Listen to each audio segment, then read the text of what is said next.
আমি পল্টন থেকে গুলি শব্দ শুনে শুনে আর কেসি নিতে টাকার বলে কেন শেখ হাসিনার বাপদাদার নামে জিনিস থাকবে? দর্শক, এটি তেজগাঁওয়ের বিজয় সরণিতে অবস্থিত বঙ্গবন্ধু নব থিয়েটার। এই নব থিয়েটারের বঙ্গবন্ধু নাম কিন্তু তারা পাল্টে ফেলেছে।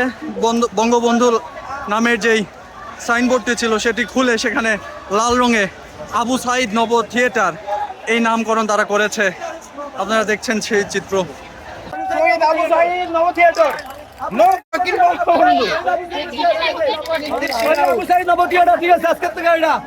অনেক কষ্ট করছি আমরা, পরিবহন শ্রমিক আমি, আমার বাসায় নিষেধ করতে না আসি, আমার পরিবারের হুমকি দিয়ে দিছে।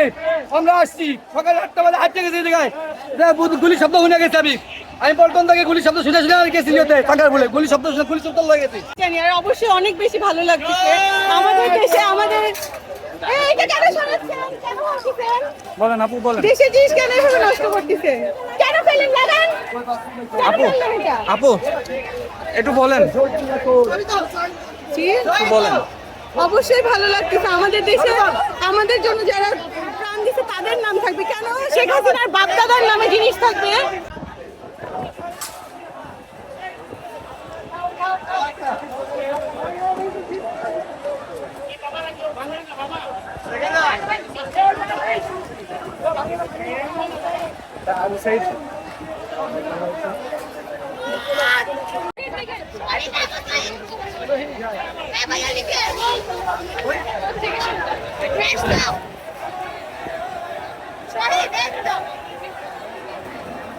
Yes.